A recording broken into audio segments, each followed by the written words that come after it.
At the beginning of World War II, the Third Reich's war machine achieved resounding and swift victories. The famous Blitzkrieg, or lightning war, allowed Germany to advance in an overwhelming manner, with no one able to halt the Wehrmacht's progress. Soon, the territories of Poland, Luxembourg, the Netherlands and France were occupied, adding to Czechoslovakia, which had been occupied even before the war began. Few things are more humiliating and traumatic for the people of a nation than being subdued by an occupying army. Within this context, German invaders and the inhabitants of the occupied territories had to coexist.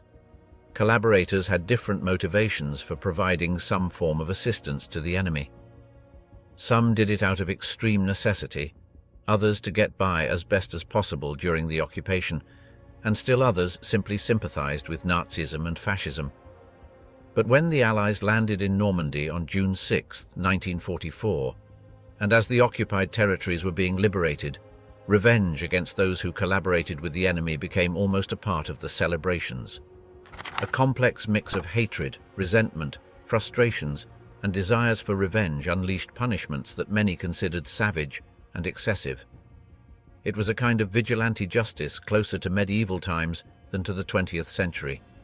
Thus, memories of suffering and shame have emerged from having lived acts of love with the German enemy during World War II. Women who had shared a bed with the Germans, or even those who had just fraternized with them, were accused of what was defined as horizontal collaboration, then dragged into the streets, humiliated, and publicly harassed with the practice that historically has been most applied to women as punishment: head shaving.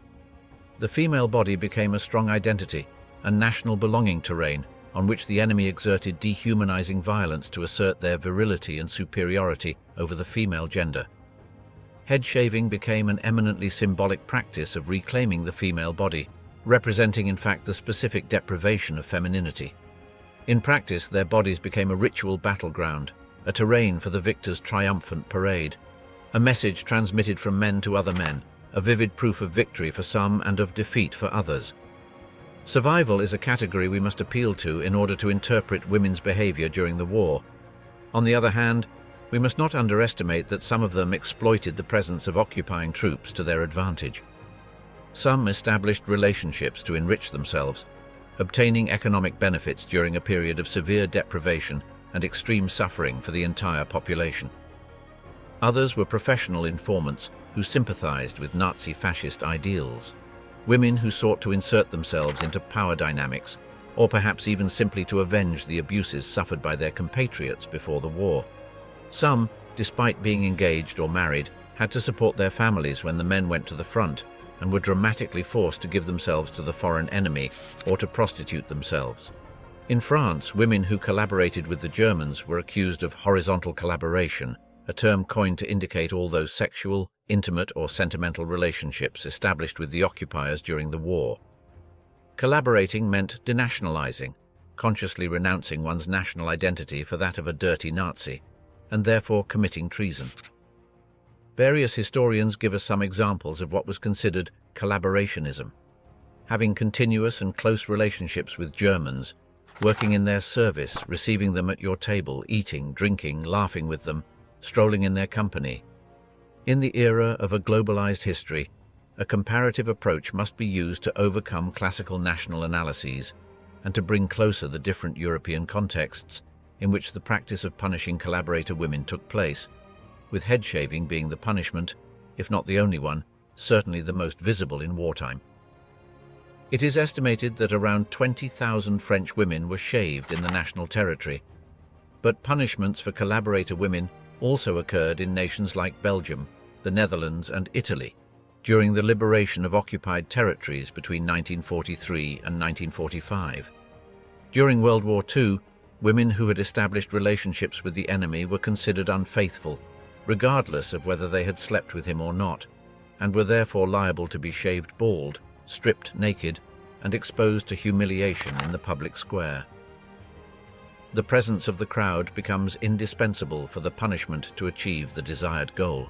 Marking the swastika and inscribing phrases like German prostitute and others like it symbolized the destruction of the guilty body. That body ceases to be sacred so the shaved woman is forbidden to cover the attributes of femininity, with that tortured body reflecting internal moral ugliness. The transgression committed by collaborator women is not so much against a written law or norm, but rather an offense to the morality shared by the people. Shaving hair is an archaic practice, revived several times throughout history during political and military crises. At the end of World War II, shearing occurred in all countries that had suffered German occupation. Starting from the Allied landing in Normandy, the punishment spread to France and Italy, but Belgium, the Netherlands, Denmark, Yugoslavia, Poland and Czechoslovakia also had their versions. Through photographs, collaborators with shaved heads were etched into the public memory of those years. The woman who represented shaving par excellence in France was Simone Touseau.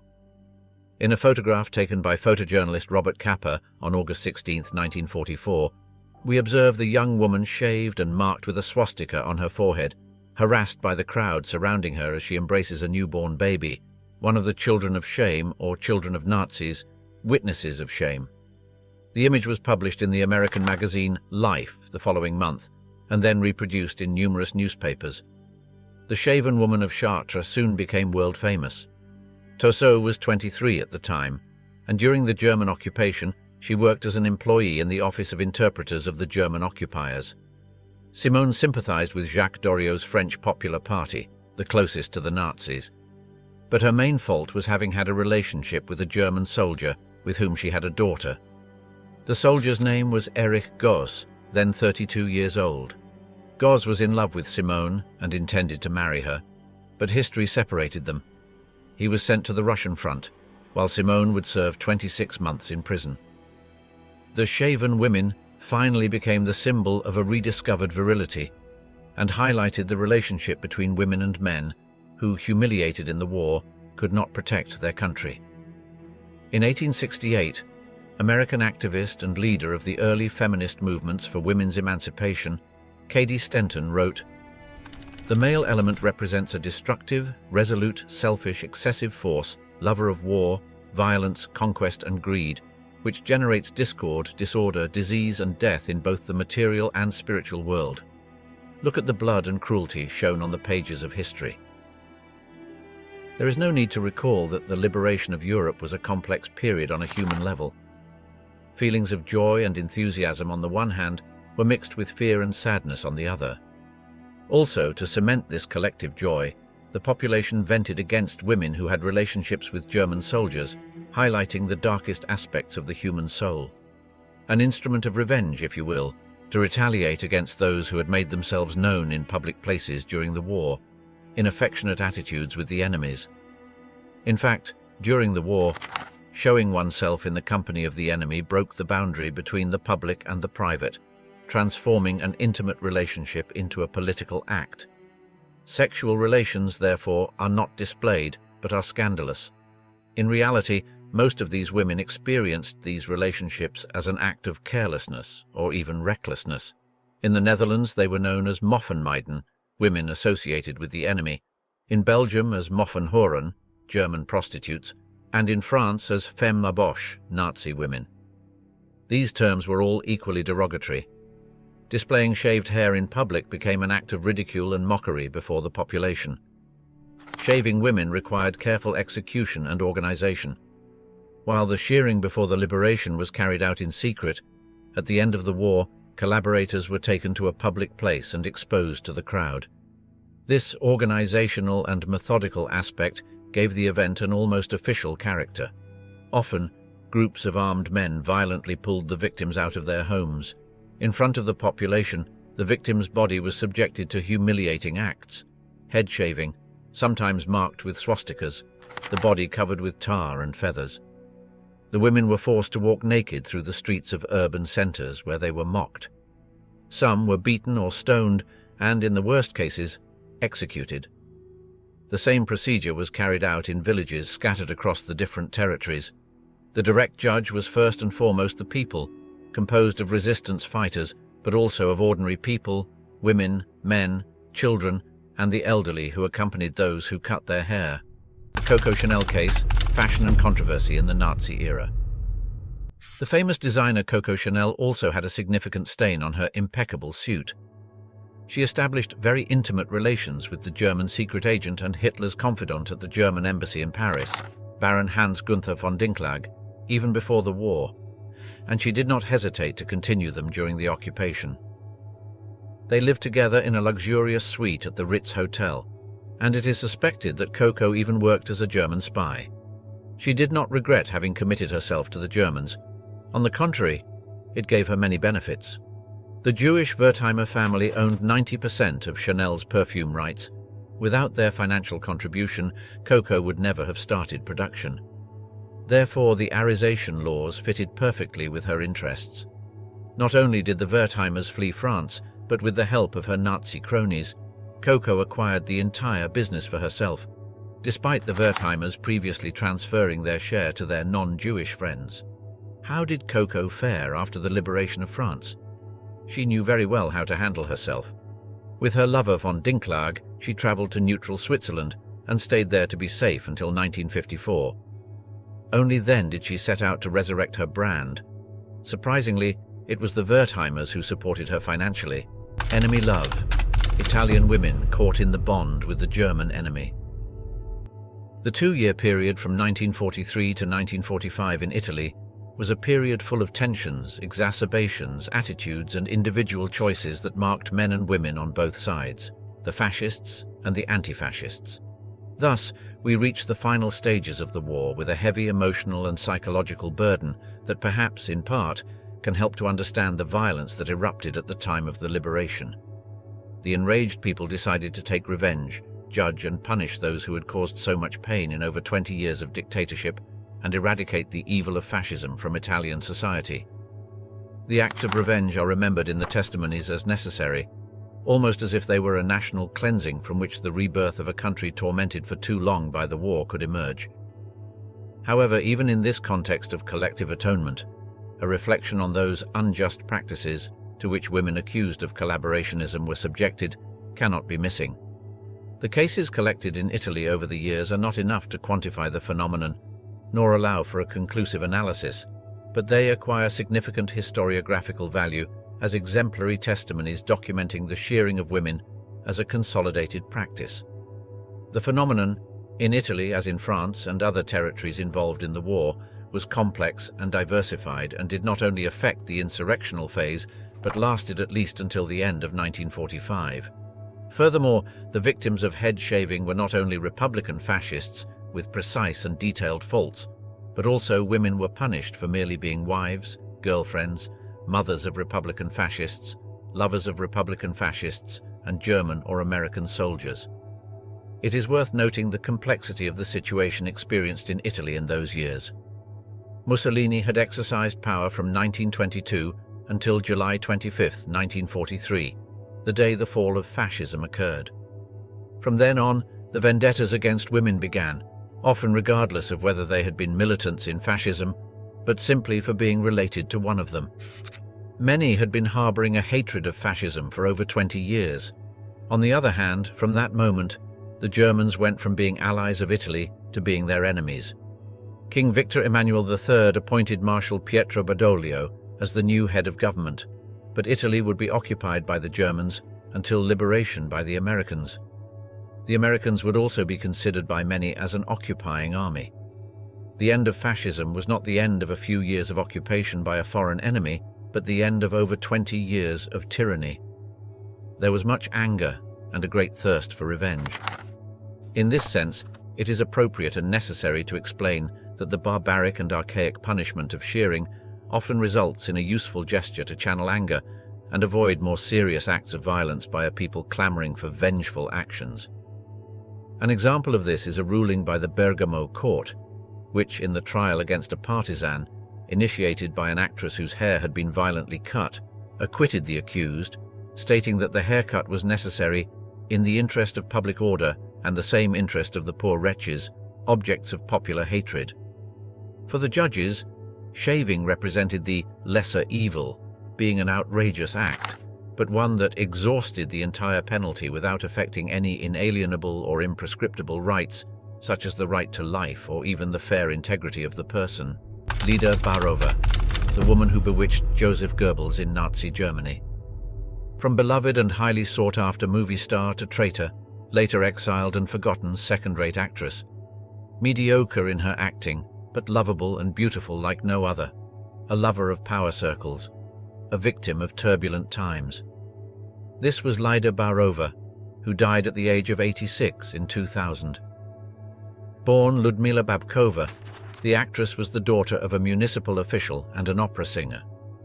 Both her mother and her sister Zorka suffered from a special case of neurosis that apparently had manifested before in other family members, and which is said to have affected Baarová to a lesser degree as well. Both sisters carved out their careers in the entertainment world. Zorka Janu, of greater maturity and intellectual formation and, according to critics of the time, greater talent, saw her career marked by her illness and ended up committing suicide. Lída Baarová, on the other hand, after a brief period at the Prague School of Performing Arts, quickly rose in the film world. Her first film was Fallen Patriots, directed by Miroslav Josef Konansky in 1932, when the then Babkova was only 18 years old. After her debut and until 1934, she participated in 19 feature films in Czechoslovakia, progressively gaining more renown and becoming a symbol of Czechoslovak interwar cinema. Her fame soon projected abroad, and in fact the success of Barcarolle, shot in 1935, earned her some attention in the United States, and even an offer to work in Hollywood. Baarová, however, preferred to continue her career closer to her homeland. In 1936 she moved to Nazi Germany, signed by UFA, the Third Reich's most important film studio. There, among romantic escapades involving actor Gustav Fröhlich, she met Nazi propaganda minister and Hitler's right-hand man, Joseph Goebbels, with whom she also began an affair. The relationship could have remained a fleeting affair, but the Czech's charm penetrated powerfully into the Nazi leader's heart. In later statements and memoirs, Baarová claimed to have been a victim of her own naivety and to have acted in a completely apolitical manner. The fact is that the proximity to German power circles benefited her personally and professionally. Even Adolf Hitler, known to be a cinema lover, asked to meet her personally and even offered her German citizenship. During this period, Baarová was identified with the Nazi regime, a perception that would cost her dearly later on, but of which she was likely unaware. The tense atmosphere around Baarová began with her relationship with Goebbels from 1936, and as the relationship developed, the political tension grew stronger. This relationship was so intense that it grew into a political problem that Hitler himself eventually had to resolve. Goebbels was known for his constant flirtations and affairs with young actresses, but in this case, the relationship with Baarová exceeded the expectations of his closest allies. The minister even presented his resignation to Hitler, with the intention of leaving for Japan as an ambassador with his lover and starting a new life. The Führer decided to intervene and expel the Czech actress from Germany. Goebbels' wife, Magda, also intervened decisively, and it is also necessary to realize that it was just at the time when the Munich Agreement was being signed, handing part of Czechoslovakia to Germany. Hitler could not afford to lose Joseph Goebbels at that crucial moment, much less allow the international press to report on an affair between his propaganda minister and a Czech actress. So they sent her back to her country. During this period, Baarová acted in 7 German-language films, speaking the language without an accent, some of them subtly propagandistic of Reich ideology, such as Patrioten, Patriots, from 1937, in which she played a French woman hiding a German spy in her house, with whom she eventually falls in love. When Lída Baarová returned to her homeland, it had been transformed into a shrunken puppet state, controlled by the Nazis, called the Protectorate of Bohemia and Moravia. While she was prohibited from filming in Germany, there were initially no obstacles to her return to the set in Prague, and she actively participated in the country's film production. In many ways, Baarová reproduced in Prague the same social lifestyle she had enjoyed in Berlin, maintaining contacts and romantic relationships with the power elite, now composed of German officials and Czech collaborators. Again, her name brought a strong taste of betrayal. Her supposed naivety was rather a cold calculation because in Germany she had become accustomed to a certain standard of living, a social standard to be exact, and here she began to take advantage of the opportunities that arose. It is admirable that when the Protectorate was declared, Baarová already had extensive contacts with high-ranking officials. For example, she was known for her good disposition with Karl Hermann Frank, who held various power positions in the Protectorate and was sentenced to death in 1946 for war crimes. The actress promised Frank to remove the Czech suffix from her surname and call herself simply Baar to continue acting in German films. Engaging in collaborationism kept her afloat, but could not avoid some decline when, due to the war, national film production decreased. Precisely because of the lack of demand in the Barrandov studios, Baarová got several theatre roles for the first time, performing on several occasions on the National Theatre stage, although with mixed results. It is difficult to trace her theatrical career. She toured several stages, and her arrival at the National Theatre represented the peak of this facet of Baarová. Contemporary reviews suggest she was generally well received, but her performance was not fascinating or professional enough for theatre companies to fight over her. In Karol Dzieciński's company, she acted as a substitute for her sister Zorka, who had more stage talent than she did. She simply was not made for the theatre. The increasing lack of opportunities in the Protectorate and the final prohibition on Baarová acting in any Czech film led her in 1943 to seek fortune in Mussolini's Italy. During this initial Italian period, Baarová left her mark on the country's cinematography through 6 films shot between 1942 and 1944, again demonstrating her gift for languages. As Zitny states, "I have had the opportunity to see 3 of these films. The first, La Fornarina, is of average quality in her career and is based, like the others, on Lída Baarová's acting in all her beauty. It is not a great performance, but it is admirable how well she spoke Italian and also without an accent." Finally, the course of the war made the Allies advance to Italy, opening a new front. Film production stopped and Lída Baarová had to return to Prague. Lída Baarová's memoirs book is called Escapes, and not by chance. Shortly after returning to the Protectorate, World War II reached its final moments, and the power foundations that had supported the actress's career began to crumble. Fearing what might happen to her in a Prague returned to Czech hands, Baarová fled to Germany. She fled by car with actor Hans Albers, loaded everything that fit in the car, and headed to Bavaria. In the end, after a series of coincidences and circumstances, she fell into the hands of the Americans and finally decided to simulate a mental illness and was admitted to a psychiatric sanatorium in Munich. In September 1945, she was requested from Prague and immediately imprisoned in the Czechoslovak capital awaiting trial. Curiously, the charges did not relate to her romantic relations with Nazi leaders like Goebbels, but stemmed from a spying accusation launched by her former friend and collaborator, theatre director Bohumil Perlich, involved during the Protectorate in a fraud crime. Perlich had been sent to prison partly thanks to Baarová's testimony, and now the complaint very likely stemmed from a desire for revenge. Baarová was declared innocent and released in December 1946.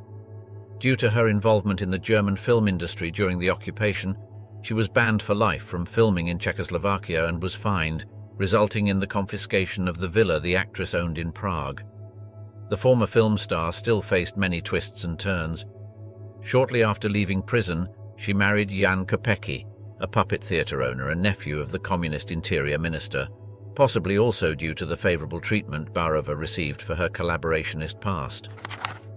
After a couple of years working with her husband as a puppeteer, the couple emigrated in 1948, the year of the communist regime's advent, to Austria. In this new life as an exile, Baarová resided in Argentina, Spain and Italy, managing to continue her acting career with the same or greater brilliance as in the interwar period. She managed to make a mark in 5 Italian films, in Spanish films, and that is admirable, adding another language to her repertoire, and appeared on theatre stages in Austria and several times in Germany. It can be said that her artistic life began after the war, in the 1950s.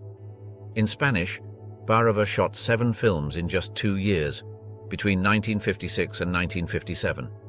In 1956, she divorced Kopecki, and in 1970 married gynecologist Kurt Lundwall, who, however, died barely 3 years after the wedding.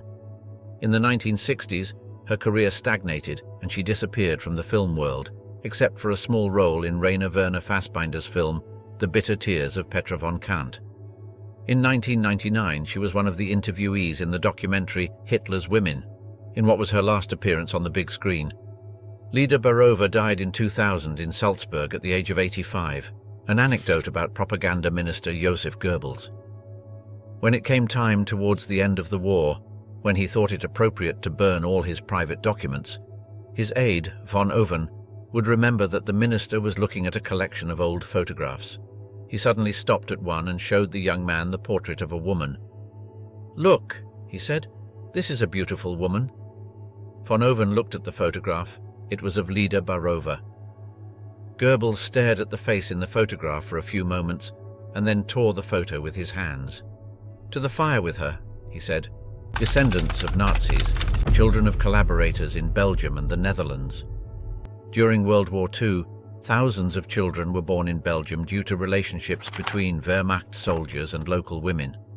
They were called war children in the literal sense of the term, because their parents would not have met had it not been for the war. Most of the children born during the war were conceived within voluntary relationships, if not real loves.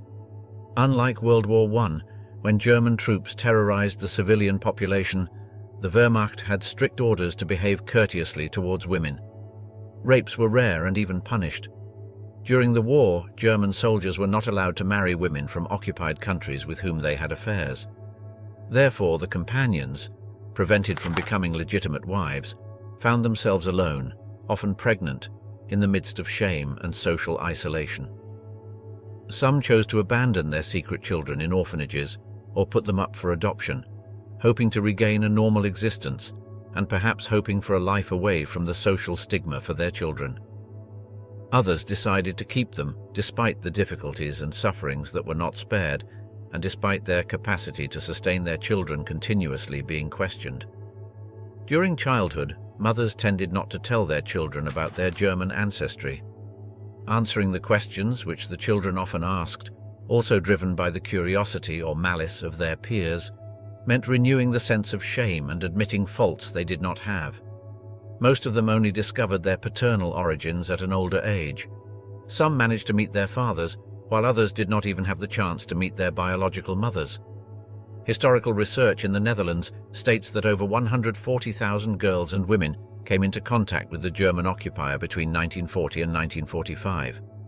It is estimated that between 13,000 and 15,000 children were born from these relationships. Children whose lives have been marked by a war they barely experienced, but which often made them targets of harassment, rejection, and social marginalization, as being an illegitimate child at that time entailed a series of bureaucratic complications that made even finding a job and earning a living difficult. For their mothers, derogatorily called Moffenmeiden, German girls, the liberation of the country occupied by the Germans was not exactly a relief. Some were tried and sentenced to prison terms or house arrest, others were sent to labor camps along with other traitors, and others managed to escape abroad with the child born from the relationship. The case of Monika Diederichs, between Germany and Belgium in wartime. She was born in Germany, to a Dutch mother and a German father. Her father had returned severely wounded from the war. He had lost both eyes. So the family lived those early years with her paternal grandparents in Germany. In 1947, Monika's father, Alois, died while still very young, so Monika and her mother returned to the Netherlands. It took 3 days of travel to cross war-torn and bombed-out Germany and reach her mother's country. However, as soon as they reached the border, new problems arose due to Monika's German paternity, which was not well received in the Netherlands. Despite this, mother and daughter managed to cross the border legally and reached Amsterdam. Here, Monika's mother remarried a Dutchman and put an end to her past. For several years, Monika spent her vacations with her grandparents and paternal aunt until her past became too heavy for a girl. Despite enormous efforts to hide her German origins, she was bullied at school, and questions about her father became increasingly insistent. Monika had no choice but to resign herself to silence, preserving her mental well-being and serenity. In 2006, she decided to publish the book, Anyone Being Shaved Must Keep Still, an investigation into women who had had romantic relationships with Germans during the war and the children born from those relationships. In 2012, she wrote her autobiography, Memories of a German Girl, in which she talks about the discrimination and social rejection she had to fight all her life in the Netherlands. Diederichs' testimony is accompanied by those of other children of the enemy. Dramatic and emotionally charged stories finally emerge from oblivion, and a picture different from the common imagination of the time appears. The cruel and murderous German disappears, and a friendly, kind, and seductive enemy takes his place. In the stories of this book, we recognize many children of enemies, and even lost loves, forbidden love stories, hindered by families and marginalized by society, resurface with new dignity. The question Diederichs poses to the reader is, why are the children of the enemies considered co-culprits of the war? Gerlinda Swillen, Between Two Worlds in Times of Conflict. A Francophone citizen, daughter of a Flemish mother and a German soldier. Her search for the truth intensified in 2007 when her elderly mother revealed her biological father's name, Karl. In her autobiographical book, The Cuckoo Child, Begotten by the Enemy, 1940 to 1945, the author recounts how her grandparents were frightened by the fact that their granddaughter was the daughter of a German. Indeed, her maternal grandparents were from Leuven and had lived through the First World War firsthand, with the devastation of cities by the occupiers. They had seen how the children of women raped by enemies were treated and were terribly worried about their daughters and her baby's future. The book collects the stories of about 70 Belgian war children who for the first time tell their lives and the marginalization they suffered. It also emerges that many of them idealized their biological father, hoping he would take them out of the hell they lived in, a hope that was often dashed. The underlying question here is, did Belgian women see the Germans as occupiers and enemies? From Swillen's interviews, it seems not. Rather, on the contrary, perhaps with a bit of naivety, they simply perceived them as young and handsome men, charming in their uniforms and courteous, unlike the Belgians who tended to be rougher and less generous.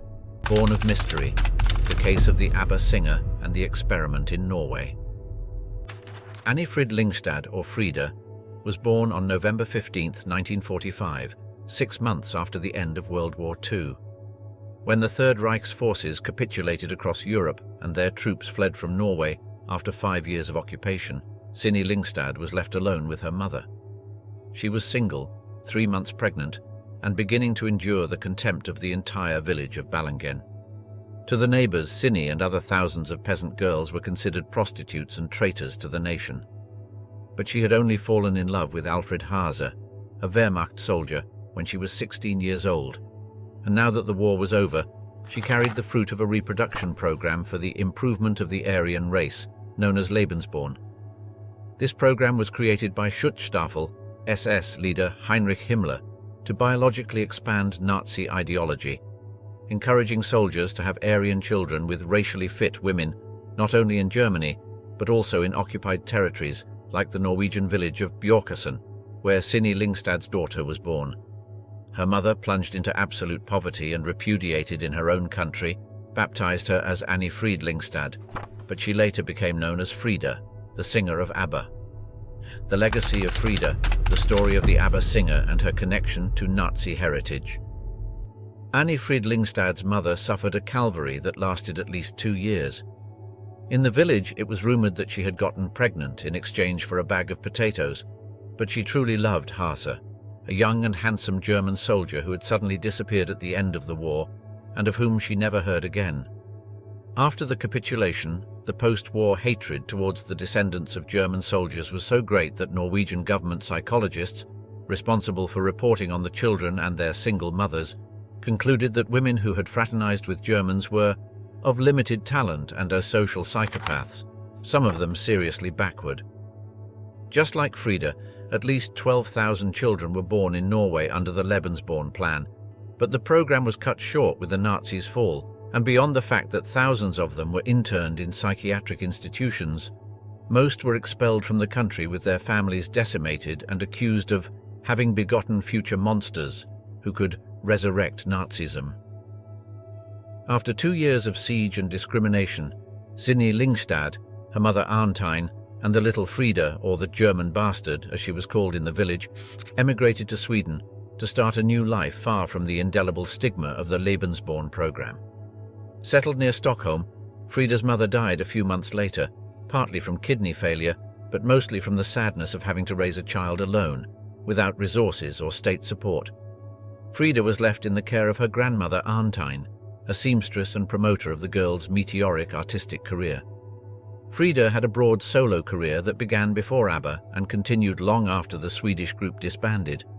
In Stockholm, her grandmother did everything possible to see her granddaughter happy and supported her dream of being a singer. With her meager income as a seamstress, she managed to buy a piano in installments to continue developing the girl's musical talent, acclaimed in all the venues where she performed. When Frida was 16 years old, everything seemed on track. The past was far behind, her voice was enchanting, and the way she moved on stage, without any shyness, opened the doors of TV musical contests and record labels like EMI. Frida believed her father had died in a shipwreck and had never heard of the Nazi reproduction program Lebensborn until, during the early days of her relationship with Benny Andersson and ABBA's success, a German fan revealed a disturbing revelation. Her father was alive. The former soldier was married and had 2 other children. It was then that Andersson arranged a meeting between Frida and her father, Alfred Haase, the former Nazi soldier who now worked as a pastry chef. Annie Fried was shocked to learn her father was alive and that she would see him for the first time. The meeting, however, was cold and somewhat overacted. Frida was famous, and the magazines wanted to tell everything in great detail, like the Dutch magazine Pop or the German Bravo, which had given the scoop, telling the true story of the dark-haired ABBA singer. However, over time the meeting proved to be a setup, and Frida fell into deep depression. She had 2 children from her first marriage who kept her afloat, but her relationship with Benny Andersson, her second partner, was failing. She met her biological father a few more times and then never saw him again. "I can't love him as if he had been with us while I was growing up," Frida said. Her father died on February 23, 2009. Frida struggled to leave behind her painful past and has never spoken about it again. In 1981, she divorced Benny Andersson and married Prince Heinrich Rutzer Reuss von Plauen, a member of the German royal family. Her marriage to Prince Reuss opened the doors of the Swedish royal court. Since then, the Norwegian girl conceived under a Nazi experiment to create a superior race, an orphan who suffered exile and rejection from her village, now holds the title of Her Serene Highness Princess Annie Fried of Reuss, Countess of Plauen. Mothers of German children, between protection and social marginalization. German soldiers were subjected to strict discipline, as Nazism also wanted to control their intimate lives. Condoms were distributed as a method of preventing sexually transmitted diseases, and the regime established brothels in occupied countries to satisfy soldiers' sexual needs. However, this was not enough. In fact, many relationships with local women were born as a kind of rebellion by young soldiers. The war also triggered this new need to seek refuge in more intense feelings, imbued with tenderness, to escape the horrors and destruction experienced every day. In Norway, the belief that German children suffered from mental disorders existed for a long time. The famous psychiatrist Ornulf Odegaard, who treated women who fraternized with the German enemy during Norway's occupation, quantified that between 50% and 60% of children born to 35 Norwegian mothers and German fathers were diagnosed with cognitive problems, especially due to prejudice and aversion against the German enemy. Many of them were interned in psychiatric institutions, treated as incapable of understanding, and abandoned there to their fate. In Amsterdam, there were special hospitals where German lovers could give birth on the condition that they joined the National Socialist Women's Association. According to Nazi ideology, the children of Belgian and Dutch women could be good Aryans. These women were allowed to choose between giving their children up for adoption or keeping them. In Eastern Europe, women had no choice. It was the Nazis who made the decision. If the German soldier's child had enough Aryan characteristics, he could keep it. If not considered suitable, it was given up for adoption. In Dutch hospitals, women who loved a German did not always receive good treatment. For example, it happened that above the bed of one of these girls, there was a sign that said, "It is mandatory to wash your hands after caring for the pregnant woman." Only a few men married Dutch lovers. Many women remained single mothers. Those who could keep their children with them often returned to their country of origin, working hard through sacrifices and privations to feed those desired and unfortunate children and allow them a dignified life. Sint Hubertus in Amsterdam was an institution that sheltered single mothers and their German children. After the war, this association took a clear stance on the inclusion of children of German soldiers. They could only be accepted if their status was kept secret and if the German name was converted to Dutch. In her research, Monika Diederichs found many examples of name changes for forbidden children. In many cases, even when a father wanted to recognize his child, he was not allowed to register it with his paternal surname. Children of the enemy were seen as forbidden children, uncomfortable witnesses to a phenomenon that wanted to be erased from national memory. As illegitimate children, they could not enjoy the same rights as children born within marriage, but not even within the same families did they receive the same treatment. Children of shame grew up in pain, in the denial of their roots, often unloved by their own mothers, frequently humiliated in public, discriminated against and isolated. A journalist recounts the dramatic testimony of one of them, Dr., who spent his childhood in constant shame for faults that were not his.